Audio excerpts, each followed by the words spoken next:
Magandang gabi po sa lahat. Luzon, Visayas, Mindanao, kung saan kayong dako ng mundo po, tayo nagbabalik dito sa aking munting channel para mag-discuss ulit ng another coins. Ayan, sa aking channel po, Samuel Soriano TV 29. Ayan po. At ito po ay ating hilig, mangulikta po ng barya, kaya ho tayo nandito kasi isa ho tayong kolektor at bragger. Sinidiscuss natin ang aking mga koleksyon kung magkano na talaga ang kanilang mga halaga. At bukod dyan, tayo ay bumibili po ng coins. Ayan, tumpak para maganda. Baka may mga coins kayo dyan. Ayan po, kung may mga coins kayo dyan, mga word coins, ayan, pwede ninyong ipasend dyan sa baba, comment section po at ating bibiliin. Ayan po. Magandang gabi po sa ating mga senior citizen dyan. Ayan. Yun naman po hindi pa po nakapag-subscribe dito sa aking YouTube channel at gusto nyo ang ganito mga topic po about coins. Siniselling natin ang kanilang mga halaga. Ayan. Hingi sana ako ng pabor para malaking tulong na po yan dito sa aking munting channel po. Ayan. Ang inyong mga presensya tulad ng pagpindot ng ating subscribe button, like and share po para ma-update po kayo sa mga latest ko pang gagawang mga video po. Ayan. Ang pag-usapan po natin ngayon ay BSP. 1 peso BSP po. Ayan. Year 2010. Ayan. Makikita nyo po ang isang imahe ng isang lalaki. Ayan po, imahe.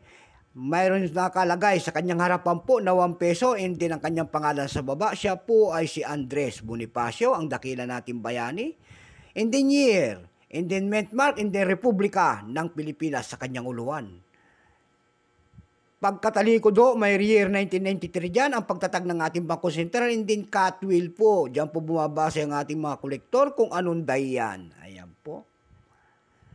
Bago tayo magsimula sa ating talakayan, kilalanin mo muna natin siya po. Issue po, Philippines po, Period Republic, 1946 up to date po, type standard circulation coins.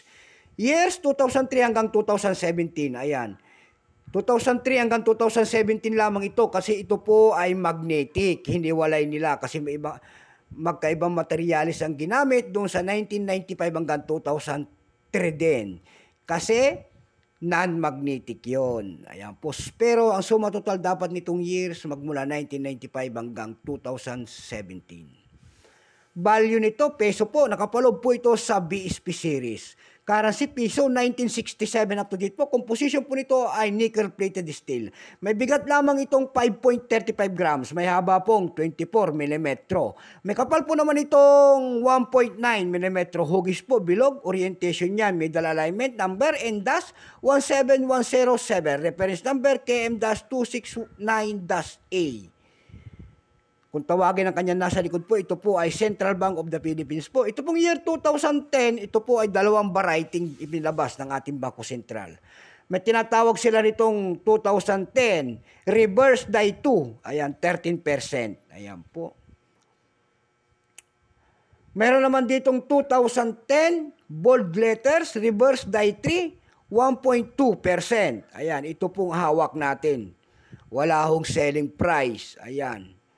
Wala rin mintage at ito po ay ating ginagamit pa. Doon sa ebit.com, ayan, naghanap tayo ng kanyang presyo. Doon sa ebit.com po nito, nakahanap na tayo, nagbebenta nito, itong die 3, ng 398 pesos na nagbebenta po. Mayroon din tayo nakita doon sa ebit.com na nagbebenta nito ng $5 and then $2. Doon sa carousel page po, ang seller po ay si Coinbox. Yung year 2010 niya na die 3, binebenta niya po ng 800 pesos per piece. Ayan lamang po ang aking may babahaging kanyang presyo. So hanggang dito na lamang po, Luzon, Visayas, Mindanao, kung saan kayong dako ng mundo po. Keep safe po sa lahat and God bless.